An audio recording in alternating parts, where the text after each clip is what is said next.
10 wrestlers WWE gave up on mid-title reign. Number 10, Dean Ambrose US title. Now the Shield officially took over WWE at the 2013 Extreme Rules pay-per-view as Seth Rollins and Roman Reigns walked out of the pay-per-view as tag team champions, while Dean Ambrose walked out of the show as US champion. Fans were excited for Ambrose's reign, especially with the Shield being booked so prominently on television.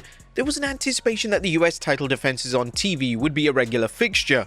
Unfortunately, this wasn't the case. Ambrose was champion for 351 days, and halfway through this reign, it was almost as if WWE forgot that Ambrose was champion as he went through a 4-month stretch without defending the title at all. WWE simply had no interest in booking Ambrose in the title defenses, and it was likely that they believed that the Shield's 6-man tag matches needed to take precedence. When Ambrose eventually dropped the title in an underwhelming battle royal in 2014, it was seen as a long time coming, and it was extremely alarming that fans were actively pushing for a popular star to drop their respective title.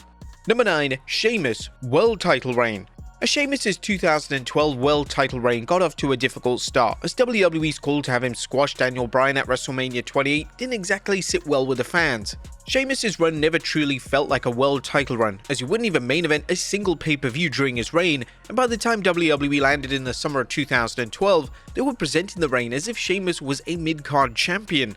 Sheamus' summer feud with Alberto Del Rio was truly exhausting to sit through, and it went on for months on end, and yet again, it was never truly presented as a big deal that these two were fighting over the world title. Sheamus' body of work wasn't the issue, it was all about the booking, and when he dropped the title to The Big Show in October 2012, it was a welcome move as something really needed to change.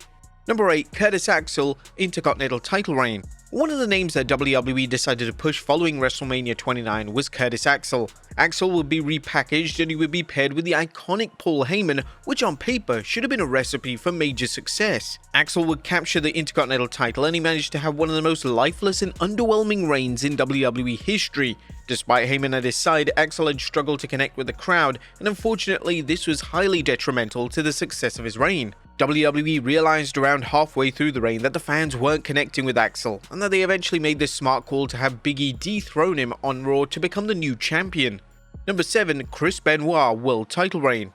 Chris Benoit had only one world title reign in WWE, and he managed to win the world title in the main event of WrestleMania 20. At the time of Benoit winning the title, there was concern that they would present Benoit as a fluke champion. Whilst this wasn't the case, WWE did present him as an afterthought. Benoit's reign lasted until SummerSlam in 2004, and the reign fell apart when Eugene was starting to take center stage on Raw, and Eugene was starting to receive more screen time than the actual world champion. Benoit's reign wasn't awful, but it was evident that WWE valued names such as Triple H and Shawn Michaels over him in terms of star power, and this unfortunately hindered Benoit's reign.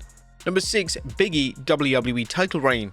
When WWE advertised a multi-man match for Big E's WWE title at day one, it was a given that Big E would drop the title. Big E's reign had lived up to expectations, and it was clear from WWE's side that there was some regret in making him the guy. The New Day member did his absolute best with the material he was given, yet WWE rarely presented him as a big deal, and when he was placed in a feud with Universal Champion Roman Reigns for Survivor Series in 2021, it was a foregone conclusion who was winning, which was a shame as his run could have been excellent if WWE just devoted some much needed resources into making the reign feel actually special. Number 5, Jack Swagger World Title Reign. Now, it's usually going to be an issue if WWE makes a wrestler world champion that fans don't want to see in the role, and there's not a better example of this than Jack Swagger in 2010.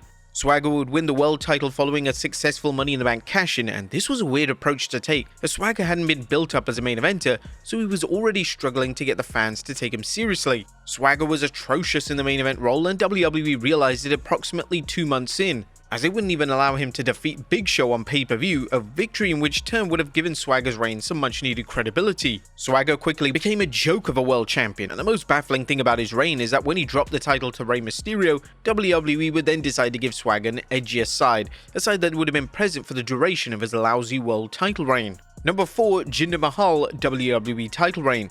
It will probably be a common consensus amongst fans that Jinder Mahal's title reign went on far too long. Mahal was thrown into an impossible position as he went from jobber to champion in WWE in a matter of weeks, and WWE did somewhat try to make Mahal seem credible, but it was never going to work. There was a point in the second half of Mahal's feud where it was apparent that WWE was slowly losing faith. Mahal's matches against Shinsuke Nakamura wouldn't be main eventing pay-per-views, and his presentation on TV was given the impression that they were ready to move on. In November of 2017, WWE decided to have AJ Styles dethrone Mahal, and this would act as a definitive end to Mahal's only world title reign in WWE. Number 3. Rey Mysterio world title reign.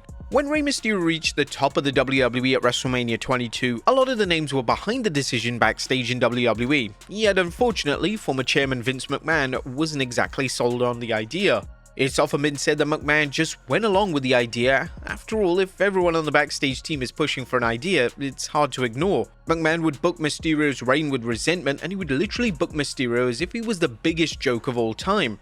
Mysterio would lose matches on TV left, right and center, and by the halfway mark of his reign, he would be booking Mysterio to lose to names such as Finlay on SmackDown.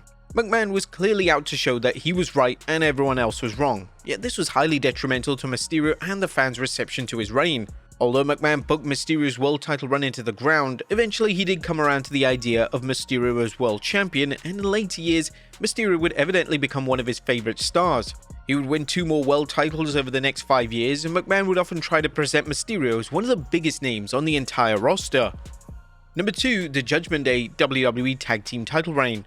One of the main criticisms directed towards Triple H during his era running WWE has related to his booking of the tag division. Since WrestleMania 40, the tag titles haven't been defended a single time on a PLE, and it's almost as if the game has no interest in presenting the titles as if they mean anything at all.